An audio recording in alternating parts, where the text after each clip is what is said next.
Welcome to a very special segment for today's show. We'll have time to get to know a little more about the Ministry of Gender Equality and Family as well as their work for the diverse families in Korea.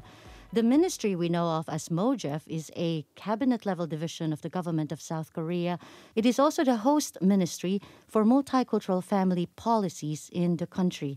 Joining me in the studio today is our guest, the Minister of Gender Equality and Family. 오늘 Diverse Voices에서 정영애 여성가족부 장관님을 모시고 여성가족부의 다문화 지원 사업 및 2022년 다문화 관련 정책 소개 그리고 다문화 사회의 여성가족부의 역할에 대한 이야기를 나눠보도록 하겠습니다. 장관님 안녕하십니까? 예, 안녕하십니까? 여성가족부 장관 정영애입니다. 네, 오래전부터 우리 프로그램에서 모시고 싶었었는데 드디어 모시게 되었습니다. 네, 저도 반갑습니다. 네네. 바쁘신 와중에 오늘 함께해 주셔서 감사하고요. 저희 프로그램은 Diverse Voices는 다양한 문화의 여러 목소리를 귀를 기울이려고 노력하고 있습니다. 그리고 필요한 정보도 전달하고 있습니다. 이제 우리 사회의 구성원은 매우 다양해졌습니다. 2020년 초에 국내 재료 외국인 250만 명 사상 첫 돌파라는 기사가 나왔습니다. 이 수치는 대한민국 전체 인구의 4.9%에 해당한다고 하는데요. 학계에서는 외국인 비율이 5%를 넘으면 다문화 사회를 분류하고 있는데 물론 이 팬데믹 때문에 그 숫자가 낮아지긴 했지만 사실상 저처럼 통계를 집계하기 전에 이미 귀화한 사람들을 포함하면 우리 사회는 이미 다문화 사회로 진입했다고 생각을 하고 있습니다. 이 여성가족부가 생각하는 다문화 사회란 어떤 것일까요? 예, 방금 이제 진행자께서 말씀하셨듯이 우리나라에도 다문화 인구도 많아졌고 특히 저출산이 심각해지면서 전체 학생 수는 줄어드는데 다문화 학생 수는 급격하게 증가하고 있습니다. 그래서 이렇게 이제 이주 배경 인구들이 많아짐에 따라서 이들을 우리 사회의 구성원으로 차별 없이 포용하고 또 이들의 다양성을 존중하고 함께 공존하는 사회를 만들어가는 일이 우리 사회의 주요 과제라고 생각을 합니다. 그래서 그동안 처음 이제 결혼 이민자라든가 이런 사람들이 한국에 들어왔을 때 한국 사회나 한국 문화에 대한 좀 더 일방적인 적응, 동화 이런 부분들을 많이 강조를 했었는데 이제는 그렇게 한국화 시키는 것이 아니라 각각의 그 상대방에 대한 문화를 서로 존중하고 또 이해하면서 더불어 함께 살아가는 그런 사회를 만들어가는 것이 중요하다고 생각을 합니다. 그래서 여성가족부도 사회 전반의 다문화 수용성을 높이고 또 다문화 가족이 이주 배경 특성이나 편견으로 어려움을 겪지 않도록 열심히 정책을 추진해 나가려고 합니다. 네, 이 한국에 많은 다문화 가정이 있습니다. 이제 구체적으로 혹시 한국에 있는 다문화 가정은 얼마나 있는 것으로 파악되고 있습니까? 예, 아까 이제 전체 다문화 인구는 말씀하셨고요. 다문화 가구를 기준으로 보면은 2020년에 한 37만 가구 정도가 됩니다. 그래서 전체 가구의 약 2%를 차지하고 있고 가구원 수는 109만 명인데 매년 증가하고 있습니다. 네. 굉장히 이제 많아졌다고 생각을 하고 있는데요. 근데 우리 프로그램에서도 이 Diverse Voices를 통해서 다문화 정책 관련된 이야기를 많이 했습니다. 사실상 국민 다문화 수용성 조사 결과에 대해 우리 프로그램에서 특집을 한 적이 있습니다. 그래서 우리 사회의 다문화 수용성을 낮아지고 있다는 결과에 대해서 참 안타깝게 생각을 하고 있는데 점점 우리 사회가 다양화되는 만큼에 무엇보다 이 인식 개선은 굉장히 중요하게 되는 시점입니다. 인식 개선을 위한 여성가족부의 노력은 어떤 것이 있을까요? 예, 그 다문화 인구가 많아지면서 말씀하신 것처럼 훨씬 더 공존하고 차별하지 않고 이런 것들이 중요해지는데 통계를 보면은 약간 그 차별이나 소외가 오히려 심화되고 있는 그러니까 인원이 많아지면서 그런 현상들도 나타나고 있어서 이에 대한 이제 적극적인 정책이 필요한 상황인데요. 이제 법적으로는 2008년에 다문화 가족 지원법이 처음 제정되었습니다. 그리고 물론 이제 법이 제정되기 전에도 여성가족부에서는 아주 어린 시기부터 청소년, 교사, 일반 국민들을 대상으로 다문화 이해 교육을 이제 추진해 오고 그렇게 해서 사회 전체에서의 다문화 수용성을 높이기 위해서 노력을 해 왔습니다. 근데 이제 다문화 가족 지원법이 제정되고 나서는 좀 더 본격적으로 이 사업들을 해왔고 그리고 2020년에는 그 결혼 이민자가 직접 유치원이나 학교를 찾아가서 자국 문화를 소개하고 또 서로 이렇게 공존할 수 있는 인식 개선을 할 수 있는 다이움 사업이라는 것도 추진하고 있습니다. 그래서 그 부분은 아주 효과적인 것 같고요. 그다음에 일선에서 직접 다문화 가족을 대상으로 서비스를 제공하는 공무원이라든지 아니면은 공공기관 종사자들에게도 다문화 이해 교육을 의무화해서 차별적인 언행이나 또 차별적인 시각으로 정책을 추진하는 일이 없도록 그렇게 노력하고 있습니다. 그리고 이제 앞으로 정부의 정책이라든지 교육 자료 또 정부 간행물 등의 다문화적인 그런 차별 요소가 없도록 미리 감수하고 또 다문화 감수성이 반영된 정책을 만들기 위해서 다문화 영향 평가도 시범 운영하고 있습니다. 그리고 법이나 제도나 이런 여러 가지 정부 정책들을 통해서 다문화 가족이 소외되지 않도록 그런 차별이나 인권 침해 문제를 해결하기 위한 그런 노력들도 기울여 나가겠습니다. 굉장히 중요한 일들이라고 생각을 하고 있습니다. 특히나 가장 많은 문제점 중 하나가 이 이주 여성이나 이민자들이 이 공공기관은 사용을 했을 때 관련된 그런 불편함을 많이 겪었다고 얘기하는데 굉장히 좋은 사업을 하고 계시는 것 같습니다. 이제 새해가 시작된 지 얼마 되지 않은 가운데 올해 2022년에 여성가족부의 핵심 과제가 눈길이 굽니다. 이 새로운 소식을 나올 때마다 우리 프로그램을 통해 사실 정치자 여러분들에게 전달을 하고 있는데요.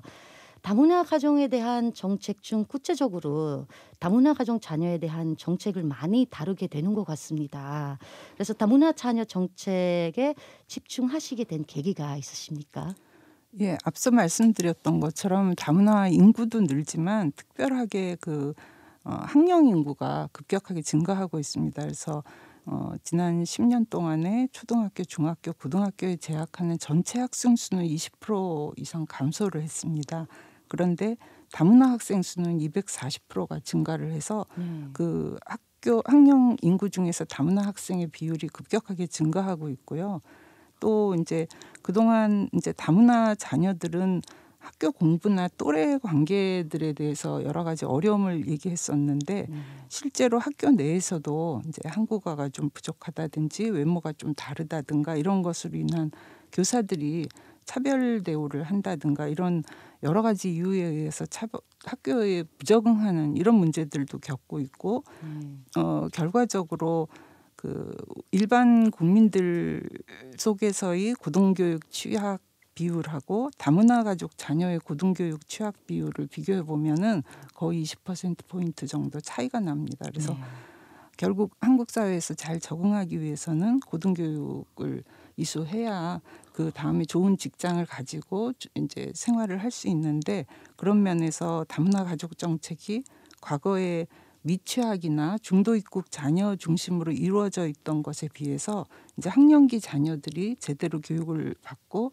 적응하고 졸업하고 취업을 할 수 있는 이런 지원으로 전환이 될 필요가 있는 시점이라고 생각을 합니다.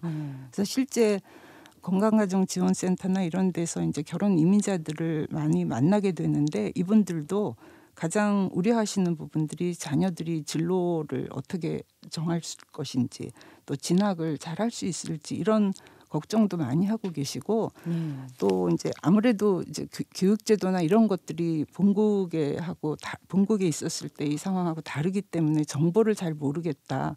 그리고 뭐 엄마들끼리 하는 카톡방이나 이런 데서 잘 대화하기도 어렵다. 이러면서 굉장히 안타까워하시는 이야기를 많이 들었습니다. 그래서 이번에 여러 관련 부처가 같이 협의해서 다문화 가정 학령기 자녀에 대한 포용적 지원 방안을 발표하게 되었습니다. 그리고 그 이제 특히 학령기 자녀를 중심으로 해서 다문화 가족 그 정책들을 좀 더 집중하고 또 그와 관련된 새로운 사업들을 신규로 추진하게 되었습니다. 네. 많이 좋아졌습니다. 제가 왔을 때만 해도 상상만 해도 이 사철지하고 팔철지의 차이도 저는 몰랐었거든요. 그래서 그 굉장히 어려운 부분들을 너무 작은 부분들인데 이주 여성이라는 이유로 굉장히 어려움을 많이 겪게 됩니다. 그래서 굉장히 중요한 뭐 학령기 다문화 가족 학령기 자녀 포용적 지원 방안을 내놓으셨고 그리고 요즘에도 신문을 통해서 이게 많이 장관님께서 많이 다니고 계시더라고요. 네. 직접적으로 이주 여성들도 만나고 학생들도 만나고 있는 그런 뉴스를 많이 접하고 있습니다. 그래서 다문화 가정 자녀 정책은 구체적으로 뭐 어떤 것이 있는 건가요? 그리고 그동안 성과가 중점적으로 추진하고자 하는 부분을 말씀해 주시면 감사하겠습니다.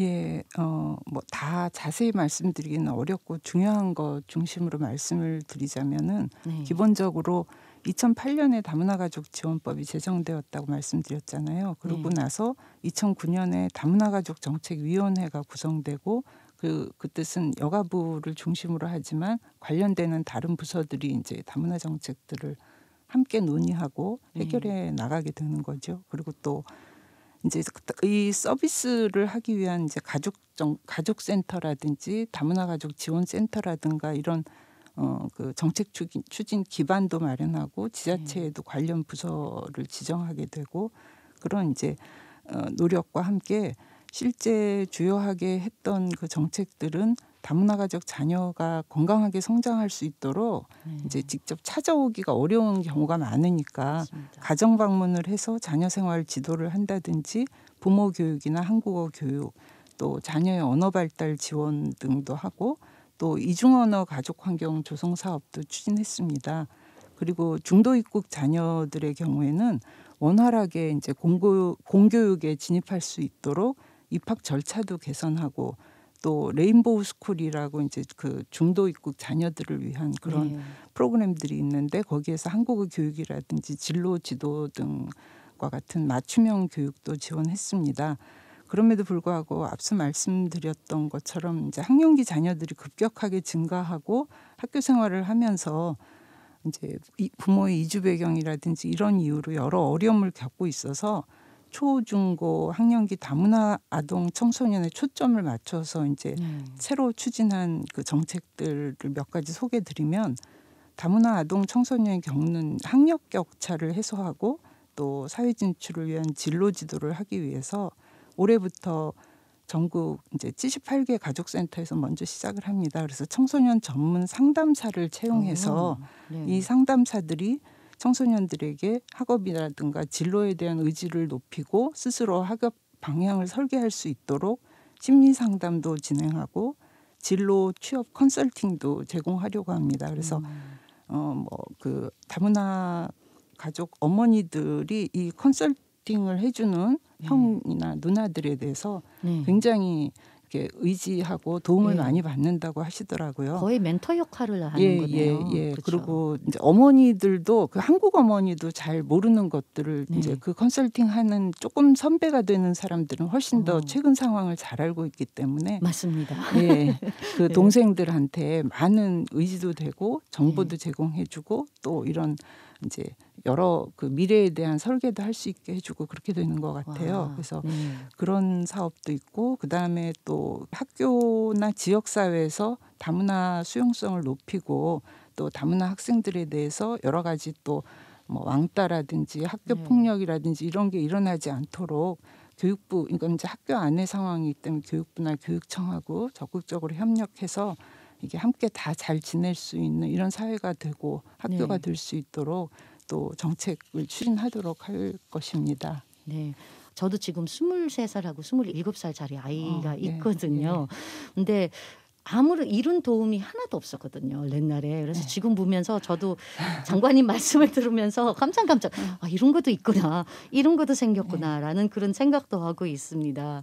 이제 다문화 가족 지원 센터를 통해서 사실상 이 많은 사업을 이렇게 이어가고 있는데요. 혹시 다문화 가족 지원 센터하고 건강 가족 지원 센터를 통합을 해서 지금 가족 센터로 명칭을 변경을 하셨죠.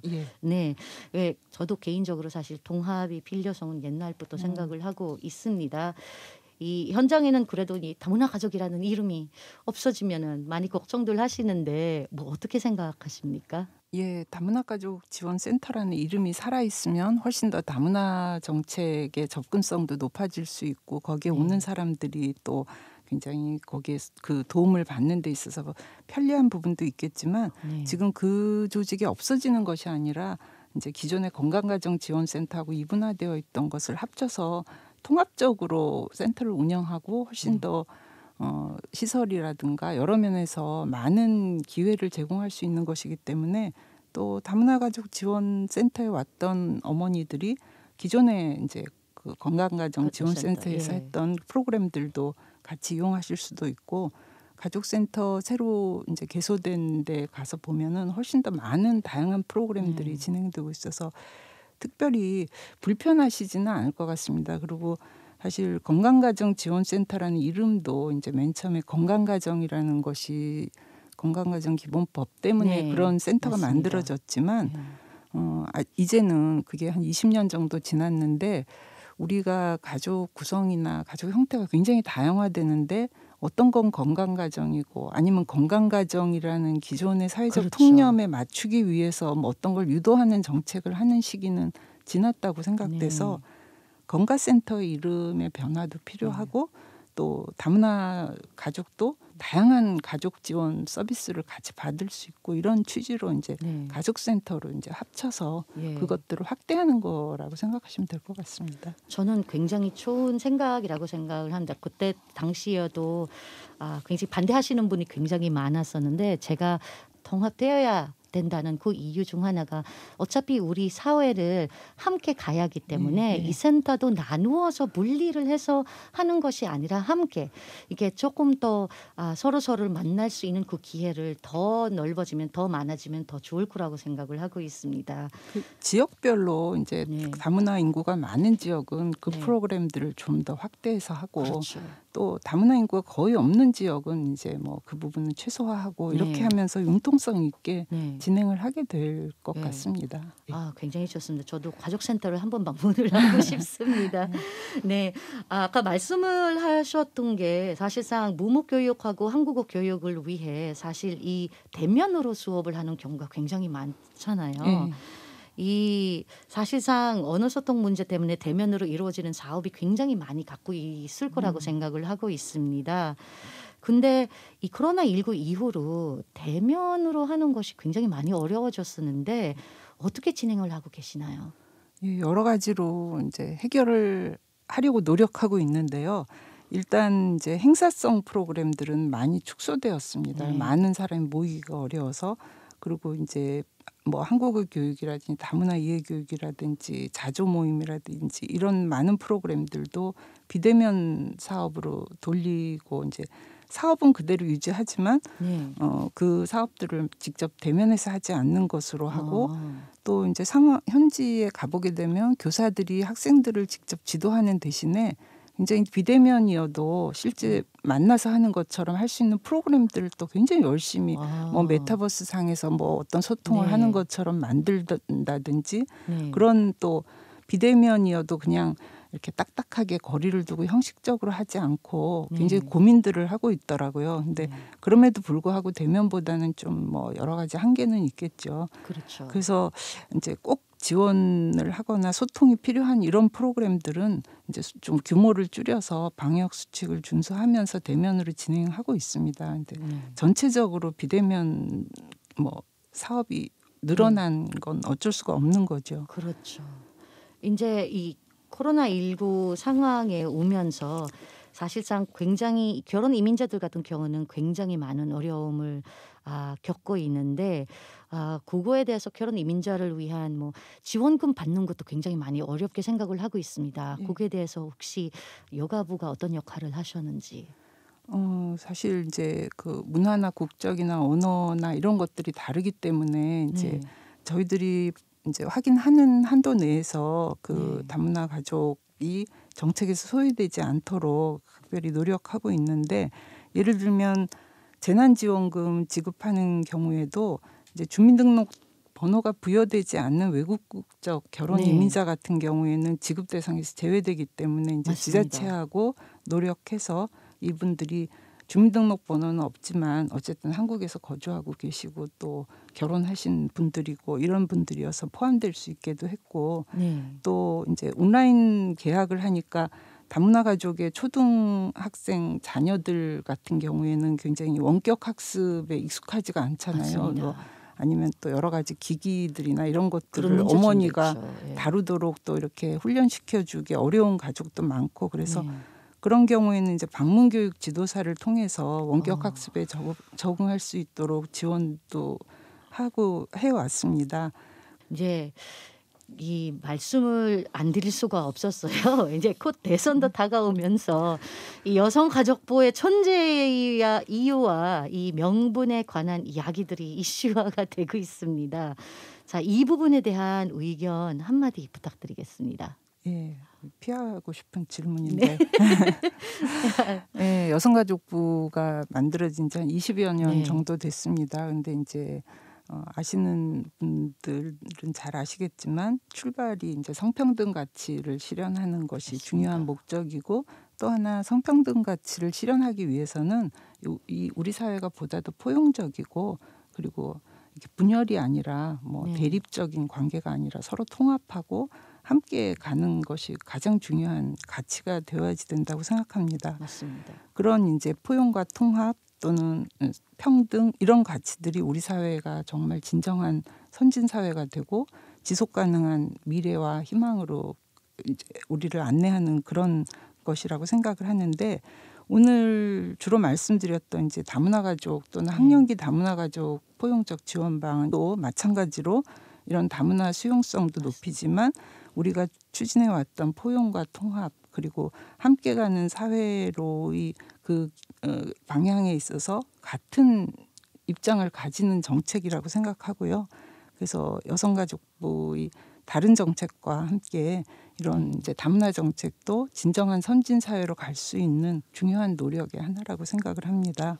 그래서 어떻게 생각하면 우리 사회가 너무 빨리 변화하고 있어서 여러 가지 갈등들이 또 필연적으로 생겨날 수밖에 없게 되고 또 이런 변화에 대해서 또 저항하는 그런 입장도 있을 수밖에 없지만 또 역설적으로 생각하면 그런 상황 속에서 더 서로를 이해하고 포용하고 존중하는 노력들이 요구되고 또 그런 그 노력들이 잘 그 정착될 때 우리 사회가 이제 진짜 발전하는 사회가 될 것이라고 생각하고 많은 분들께서 이런 여성가족부가 지향하는 방향에 대해서 좀 더 공감해 주시고 관심 가져주셔서 저희들이 하고자 하는 것들이 실제 이루어질 수 있도록 힘을 실어주시면 감사하겠습니다. 아유, 저도 공감합니다.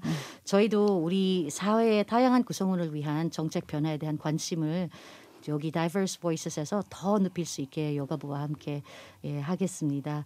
장관님 오늘 함께 해주셔서 감사합니다. 예, 저희도 감사합니다. 네. Well, that was Minister Chung Young-hae of the Ministry of Gender Equality and Family. Thank you so much for the insight into the Ministry of Gender Equality and Family. As what the minister mentioned earlier, if you sympathize with the values that the ministry believes in, many more will be interested to know what they do, and it will be a step towards strengthening hope in our society. Well, thank you for tuning in today. Men and Air is coming up next. This has been Jasmine. Join me once again tomorrow at 4 p.m. Love you all.